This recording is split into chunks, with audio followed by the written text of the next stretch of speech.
आप देख रहे हैं मेरा यूट्यूब चैनल एफजेड यूनिक और मैं आपके साथ सही हूँ। अगर आप मेरे चैनल पर नहीं हैं तो मेरे चैनल को सब्सक्राइब करें और नोटिफिकेशन के बटन पर बेल आइकन को दबाकर उस पर नोटिफिकेशन के बटन को ऑल पर क्लिक कर दें ताकि मेरी बनाई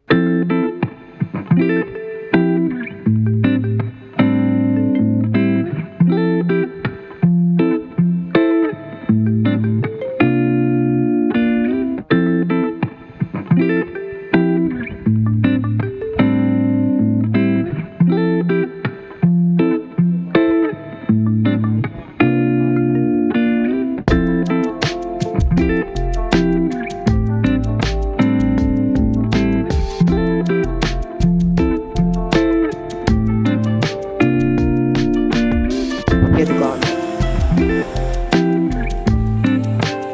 ये इसका एंट्री रास्ता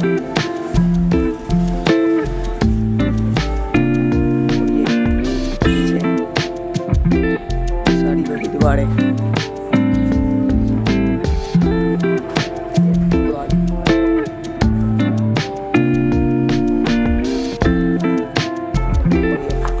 अलमारियाँ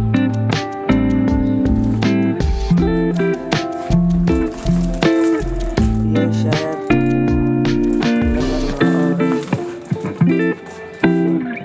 पहले जैसी अलमारियाँ बनी हुई। इससे साबित होता है कि ये काफ़ी पुरानी है। और ये देखें इसके छत के ऊपर कमरे वो बना हुआ है खुली सी जगह और उसके ऊपर भी छत डली हुई है। आपको उसका भी मंजर दिखाऊं। ये इसके ऊपर की छत ये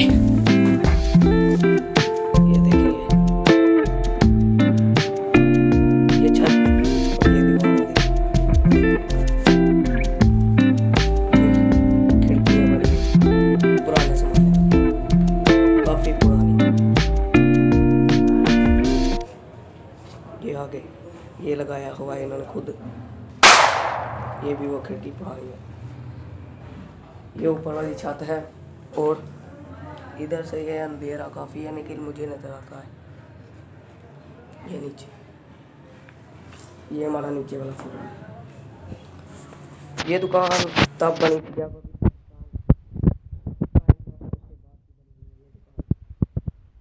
इस पे सबसे पहले एक आदमी बैठा था जिसका नाम था नूर अहमद। उसके बाद उनका बेटा जिनका नाम ज़हूर अहमद था वो बैठते थे और उनके बाद अब जो बैठते हैं आजकल ये आज है 23 जनवरी 2023। आज जो बैठ रहे हैं वो है अब्दुल समद आसी। वो इनके दादा जान थे जिन्होंने सबसे पहले ये दुकान बनाई और इसका आगाज़ किया। सबसे पहले ये बनी थी दुकान और ये बहुत ही मशहूर दुकान थी। इसका नाम बाबा फुल्ला वाला क्यों बना बहुत से लोग इससे मतलब नहीं जानते, लेकिन मुझे इस बात के मतलब क्यों पता है क्योंकि जो ज़हूर अहमद थे वो मेरे दादा वो हैं और अब्दुल समद आसी मेरे वालिद साहब।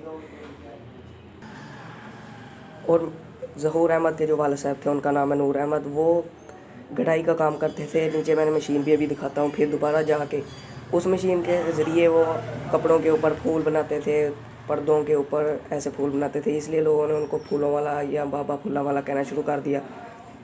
उसके बाद उन्होंने अपनी दुकान का नाम भी बाबा फुल्ला वाला रख लिया और साथ साथ वो हकीमी करते थे। आज तक उन्होंने मेरे वालिद साहब ने मेरे दादाओं ने उनकी ये मशीन संभाल कर रखी हुई है जैसे निशानी के तौर पर। वो संभाल के इसलिए रखी हुई है कि वो उनके ज़रिए अभी ख़राब हो चुकी है लेकिन फिर भी संभाल के रखी हुई है कि वो उनकी निशानी है, आखिरी निशानी। तो वो नाम तब डाला था जब पाकिस्तान आज़ाद हुआ, उससे 1-2 साल बाद उसका ये नाम डाला इस दुकान का बाबा फुल्ला वाला। लेकिन आज तक वही नाम चल रहा है। इसके बाहर का शटर भी आपको दिखाता हूँ, उसके ऊपर भी अब लिखा हुआ वो जो पहले लिखवाया था उन्होंने वही लिखा हुआ है, लेकिन आज वो अब बिल्कुल हल्का हो गया हुआ है लेकिन फिर भी नज़र आता है। उसको भी दिखाता हूँ और आपको उसकी मशीन के हालात भी दिखाते हैं। तो चलो चलते हैं फिर नीचे की तरफ देखने के लिए वो जो मशीन है और बाहर के शटर के हालात। ये आप देख सकते हैं ये मशीन,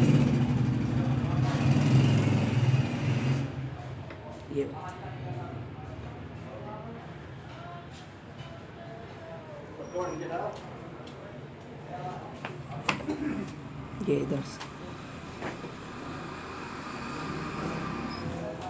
इसका ये जो फटा भी है जिसके ऊपर ये खड़ी है, ये भी तब का ही संभाला हुआ है। ये इसी के ऊपर बनी थी, इसी के ऊपर रखी, और वही वाली इसके ऊपर मौजूद है, इसी के ऊपर ही थी।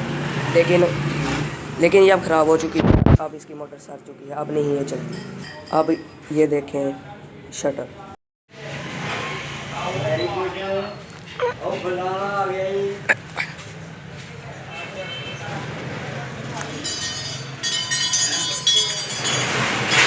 जैसा कि आपने देखा इसका बाहर के माहौल, ये शटर है, उसके ऊपर ये जो डली हुई थी छत वो भी अब फट रही है, बिल्कुल सरिये नज़र आ रहे हैं अंदर से।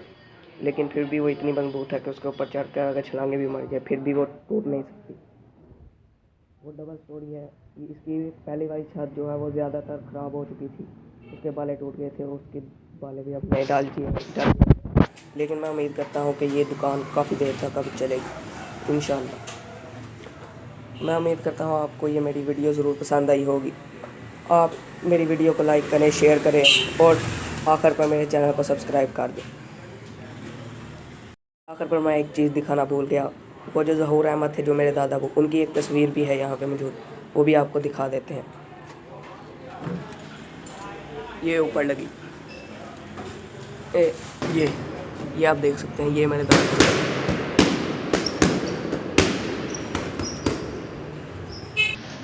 ये इनकी तस्वीर भी मैंने ही इस फ्रेम के अंदर फिट करवाई और प्रिंट भी मैंने ही निकलवाया। ओके गाइस, मुझे अगली वीडियो तक के लिए दें इजाज़त। हम अब मिलते हैं अगली वीडियो में।